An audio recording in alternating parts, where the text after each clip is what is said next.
이게 모든 사회입니다. 그러니까 처갓집에서 모든 권한을 가지고 있어요.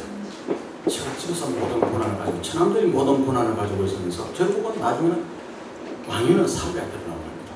그래서 계속 모국의 사회는 사위로 왕위를 계산하던 시대입니다. 그래서 순임금이 이게 불합리하다. 모든 전쟁을 치거나 농사를 짓거나 무슨 남자가 다 아는데 맨날 남자들은 모성살이처럼 하는 거예요. 그리고 옛날에 모성입니다. 남자는.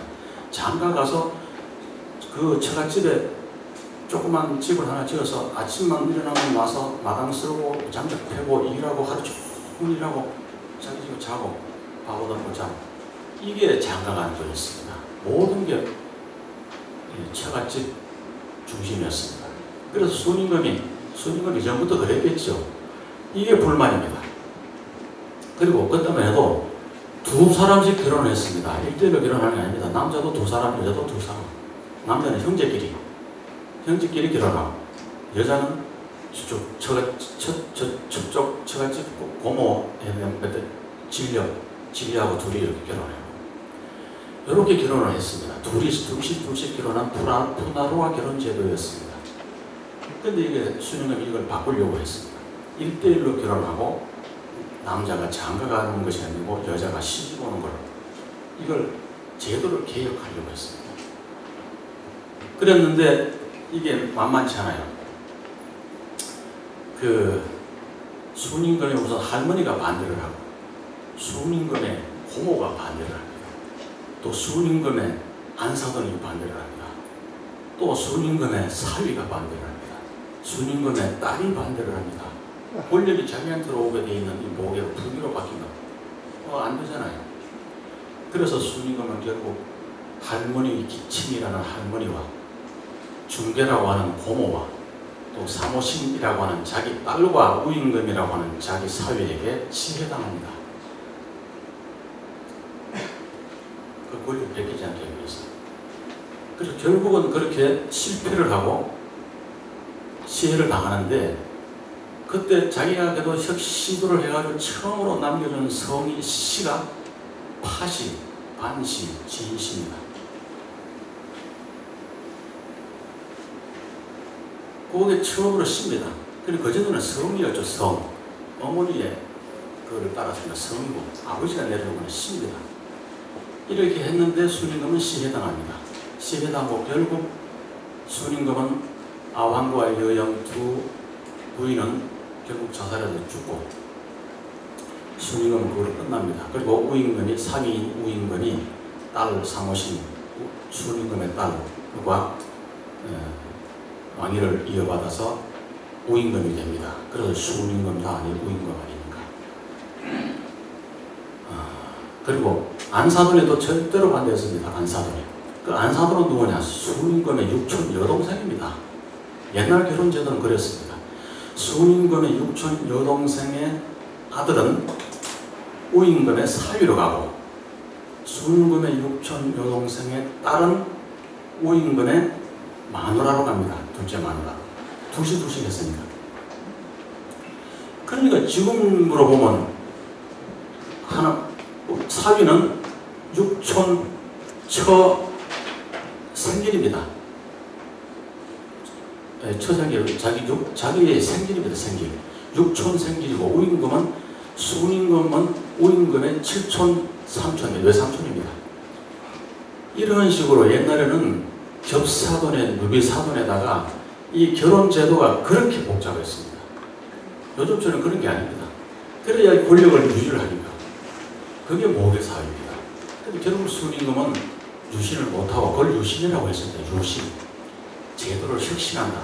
그 유신이란 말이 남아가지고 대학에도 유신이 나오고 서점에도 유신이 나오고 일본에서는 명치유신, 박정희는 10월 유신, 그 유신으로 써먹었습니다. 그 말을.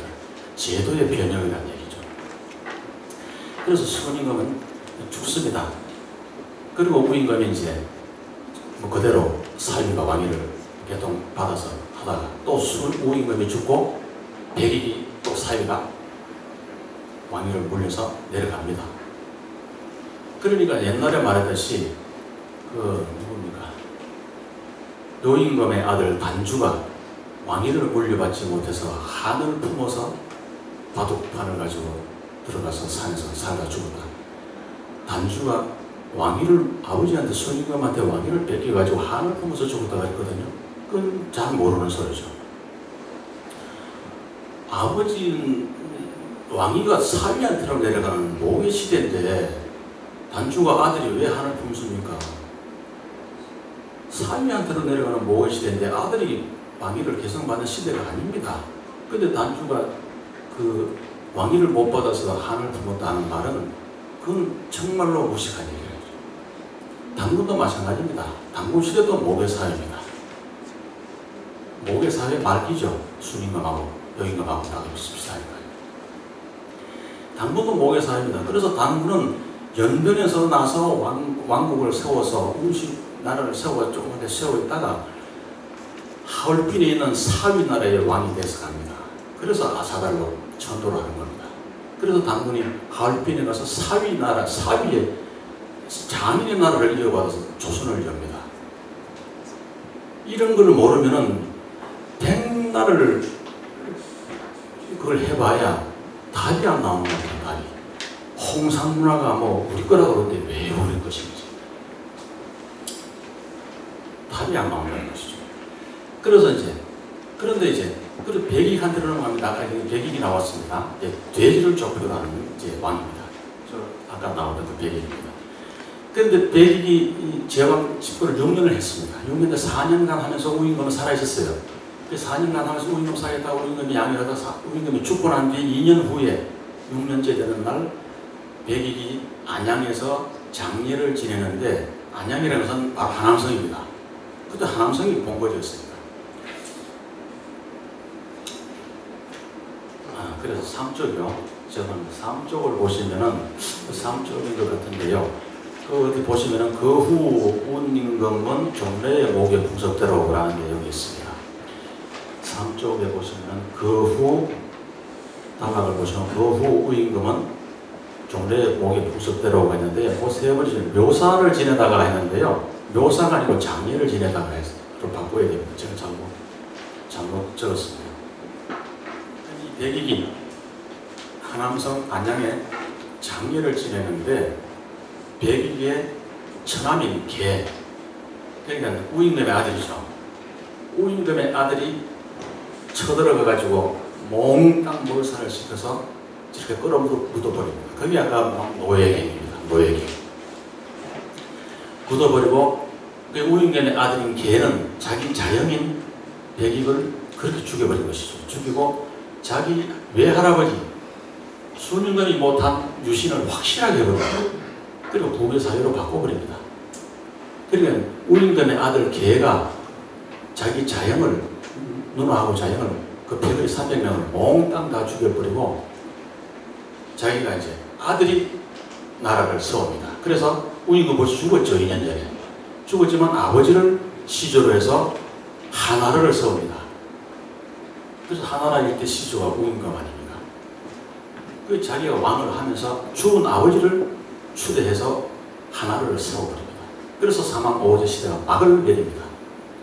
그때부터 확실하게 부국의 사회로 바뀌어진 것이 지금까지 장가가고 시집오고 이렇게 돼서 지금 결혼풍습제로 내려오고 있습니다.